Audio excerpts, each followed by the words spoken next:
അസ്സലാമു അലൈക്കും വറഹ്മത്തുള്ളാഹി വബറകാതുഹു. ഞാൻ മറ്റൊരു ഒരു ഒളിച്ചോട്ടത്തിൻ്റെ അപ്ഡേറ്റ് കൂടെ ലഭിച്ചിട്ടുണ്ട്. ആ ഒളിച്ചോട്ടത്തെ സംബന്ധിച്ചാണ് ഇപ്പോൾ പറയുന്നത്. എന്താണ് എന്ന് ചോദിച്ചാൽ വെളിയങ്കോട്ടുകാരിയായ ഒരു സുന്ദരിയായ പെണ്ണാണ്. ഈ വെളിയങ്കോട്ടുകാരിയായ ഈ ഫസന എന്ന പെണ്ണ് സജീവ് എന്നു പേരായിട്ടുള്ള ഒരു എന്താ പറയുക, ഒരു ഓട്ടോ ഡ്രൈവറോ മറ്റോ ആണ് എന്നാണ് കേൾക്കുന്ന വിവരം. ഇനി സ്വാഭാവികമായിട്ടും അപ്പോൾ ഓട്ടോ ഡ്രൈവറുമായിട്ട് ഈ പെണ്ണുങ്ങൾക്ക് സ്വാഭാവികമായിട്ടും നമ്മുടെ ഈ സമുദായത്തിലെ സ്ത്രീകൾക്ക് ഒരു ബന്ധമുള്ളതായിട്ട് കണ്ടുവരുന്നുണ്ട്. എന്തിനേറെ പറയണം, ഈ സജീവുമായി 31/7/2024 അപ്രത്യക്ഷമായത്.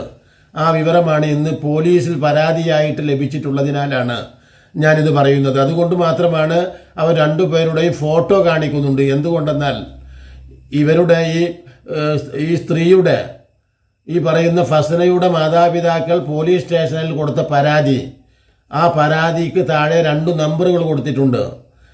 പൊന്നാനി സ്റ്റേഷൻ സബ് ഇൻസ്പെക്ടറുടെ നമ്പറാണ് ഒന്ന് സ്റ്റേഷൻ നമ്പറുമാണ്. ഈ നമ്പറിൽ നിങ്ങൾ വിളിച്ചറിയിക്കണമെന്നാണ് അതിൽ അവർ പരാതി പറഞ്ഞിട്ടുള്ളത്. ഇനി എന്താണ് സംഭവം എന്നൊന്നും നമുക്ക് അറിഞ്ഞുകൂടാ. പക്ഷേ സ്വാഭാവികമായിട്ടും ഇവർ ലെറ്ററുകളൊന്നും എഴുതി വെച്ചിട്ടില്ല. ഞങ്ങളിങ്ങനെ പോകുന്നു എന്നൊക്കെ പറയുന്ന അതൊന്നും ഒരു പ്രത്യേക രീതിയിലുള്ള ടെസ്റ്റുകൾ നടന്നിട്ടില്ല. അതുകൊണ്ട് തന്നെ ഇതിൻ്റെ ദുരൂഹത നമുക്ക് അറിഞ്ഞുകൂടാ. മാത്രമല്ല, ഈ പെൺകുട്ടി ഭർത്താവുമായി പിണങ്ങി കുറച്ചു കാലമായിട്ട് ഈ വെളിയങ്കോട്ട് വന്ന് സ്വന്തം വീട്ടിൽ താമസിക്കുകയാണ് എന്ന ഒരു വിവരം കൂടെ ലഭിക്കുന്നുണ്ട്. അതും എത്രത്തോളം സത്യമാണ് എന്നറിഞ്ഞുകൂടട്ടോ. കാക്കാ, നിങ്ങൾ പലതും പറയല്ലേ.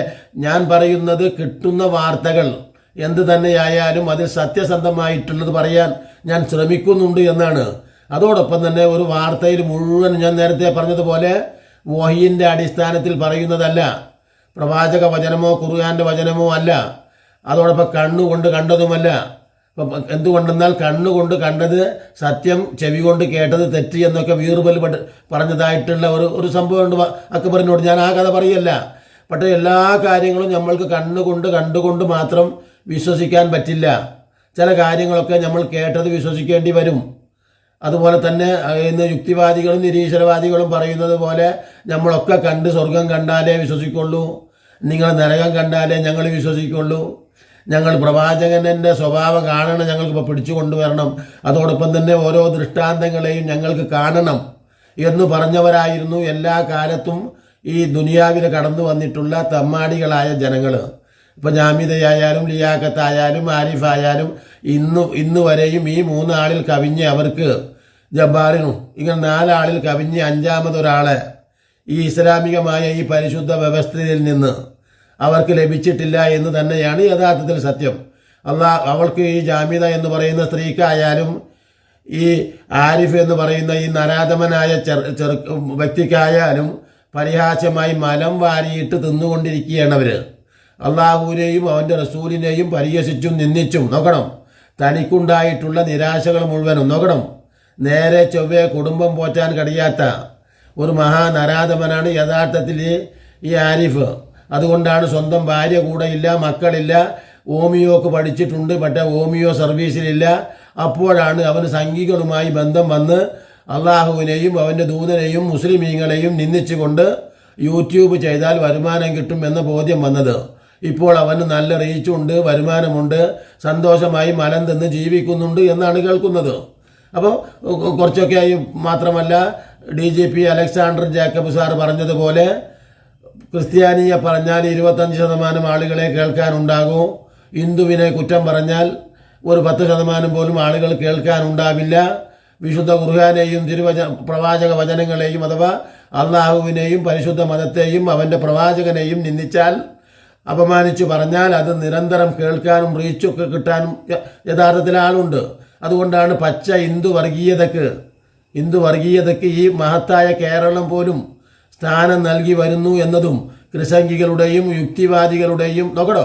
ഈ യുക്തിവാദി എന്ന് പറഞ്ഞാൽ നമുക്ക് നോക്കേണ്ടത് എന്താ, നമ്മളൊക്കെ വിചാരിക്കൽ പണ്ടൊക്കെ ഉണ്ടായിരുന്ന കലാനാഥനെ പോലെയും ജോസഫ് ഇടമറുകിനെ പോലെയും ഉള്ള തത്വദീക്ഷയുള്ള അഥവാ അവരെ സംബന്ധിച്ച് യുക്തിബോധമുണ്ടായിരുന്നു അവർക്ക്.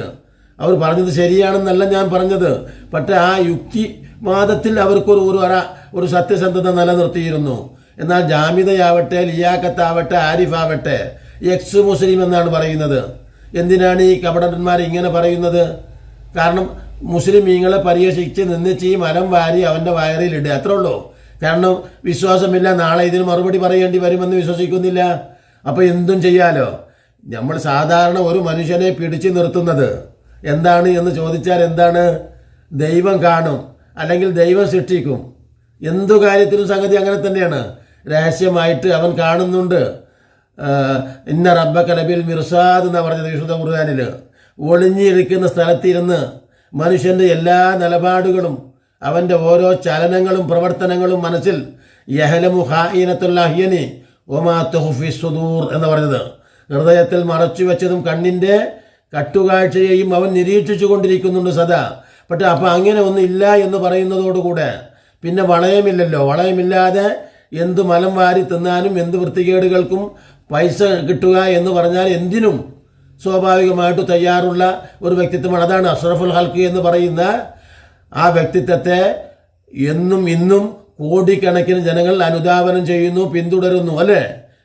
മഹത്വത്തോടു കൂടെ തന്നെ ആ പ്രവാചകന്റെ പേര് കേട്ടാൽ സല്ലല്ലാഹു അലൈഹി വസല്ലം എന്ന് പറയാത്ത ഒരു മുസ്ലിം ഉണ്ടാകില്ല.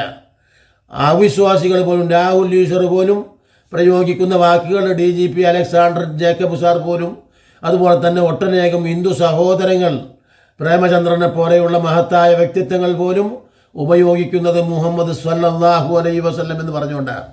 അപ്പോൾ ഈ നരാധമന്മാർ ഈ നാലാൾ ഒഴിച്ചു നിർത്തി വേറെ ആരും തന്നെ അവരുടെ നിരീശ്വരവാദത്തിലേക്ക് ഇതുവരെ എസൻസ് സ്ഥാപിച്ച് കുത്തിരിക്കുന്നല്ലാതെ ആ മരം വാരി തിന്നതിന് ഹിന്ദു ഐക്യവേദിയുടെ കൈകളിലായിട്ട് നോക്കണോ, ഈ ക്രിസംഗികളുടെ കൈകളിലായിട്ട് പ്രവർത്തിച്ചു കൊണ്ടിരിക്കുകയാണ് ഈ നാലുപേരും.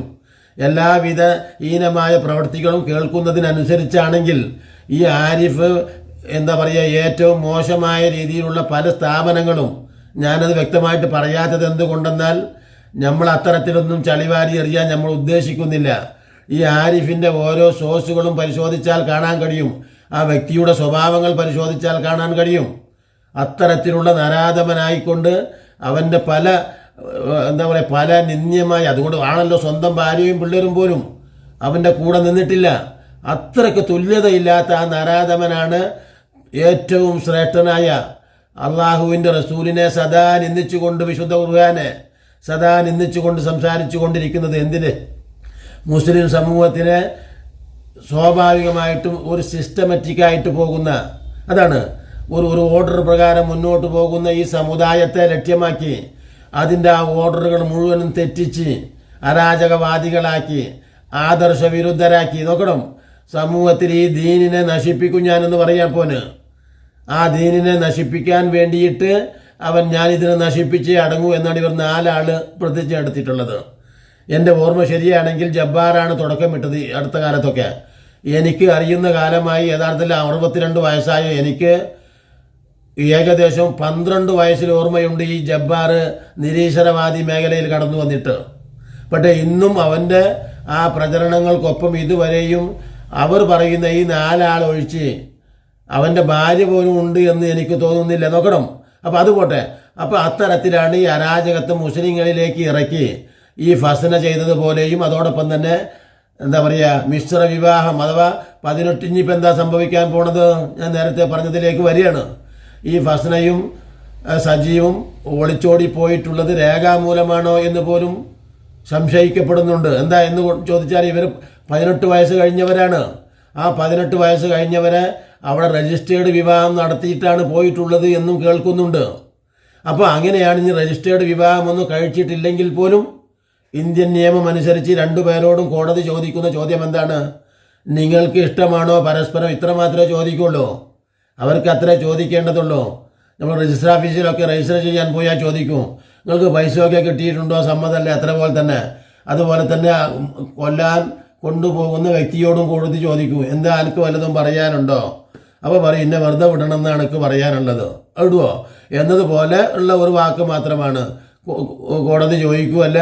എന്താണ് നിങ്ങൾക്ക് പറയാനുള്ളത്? ഇതാ ഉപ്പ പരാതിയുമായി വന്നിരിക്കുന്നു, ഉമ്മ പരാതിയുമായി വന്നിരിക്കുന്നു. ഉമ്മ ഇഞ്ചി പോയ ശേഷം പിന്നീട് ഒരു തുള്ളി വെള്ളം കുടിച്ചിട്ടില്ല, അതുകൊണ്ട് ആ ഉമ്മ ബോധം കെട്ട് കിടക്കുകയാണ്. ആ ഇപ്പാക്ക് അറ്റാക്ക് ഉണ്ടായി, മാത്രമല്ല എൻ്റെ കുടുംബാംഗങ്ങൾ അങ്ങേയറ്റം പ്രയാസത്തിലാണ് എന്നൊന്നും ചോദിച്ചാൽ അവൾ പറയുന്ന വാക്ക് എന്താണ്? എനിക്ക് അതൊന്നും കേൾക്കണ്ട. മനസ്സിലായ? എനിക്കതൊന്നും കേൾക്കണ്ട, എനിക്ക് എൻ്റെ സജീവേട്ടൻ മതി എന്നേ പറയൂ. അങ്ങനത്തെ ഒരു സാഹചര്യത്തിലാണ് ഇന്ന് ലോകമുള്ളത്. അപ്പം ഇതൊക്കെ ഞാൻ പറയുന്നത്, കോടതിയിൽ പിടിച്ചാൽ തന്നെ കോടതിയിൽ ഹാജരാക്കും. കണ്ടെത്തിയാൽ അവരോട് ഈ മുറ പോലെ ചോദിക്കും. അപ്പോൾ അവർ പറയുന്ന വാക്ക് ഇതാണ്. ഇൻഷാ അല്ലാ എന്തു തന്നെയായാലും ഇതിൻ്റെ കൂടുതൽ അപ്ഡേറ്റുകൾ വന്നിട്ടില്ലാത്തതിനാൽ വരുന്ന ആ സാഹചര്യം അനുസരിച്ച് നിങ്ങളോട് പങ്കുവെക്കും. പക്ഷേ ഇപ്പോൾ പൊന്നാനി പോലീസ് സ്റ്റേഷനിൽ സബ് ഇൻസ്പെക്ടറും ആ സ്റ്റേഷൻ നമ്പറുകളും ഈ പെൺകുട്ടിയെയും ഈ സജീവനെയും അഥവാ ഈ കാമുകനെയും ഈ കാമുകിയെയും അഥവാ സജീവിനെയും ഈ ഫസ്നയെയും എവിടെയെങ്കിലും കണ്ടെത്തുന്നവർ ഈ നമ്പറിൽ വിളിച്ച് അറിയിക്കണമെന്ന് വേദനാജനകമായിട്ട് ഈ ഫസനയുടെ മാതാപിതാക്കൾ പോലീസ് സ്റ്റേഷനിൽ കൊടുത്ത ഒരു പരാതിയാണ്. അതുകൊണ്ട് ഞാൻ ഈ നമ്പർ എൻ്റെ കമൻറ്റ് ബോക്സിൽ ആദ്യമായിട്ട് വെക്കുന്നുണ്ട്. നിങ്ങൾ അത് പരിശോധിക്കുക എന്ന് പറഞ്ഞുകൊണ്ട് ഇനിയും നല്ല നല്ല വീഡിയോകളുമായി നിങ്ങളെ കണ്ടുമുട്ടുന്നത് വരെ നിങ്ങൾക്ക് നന്ദി.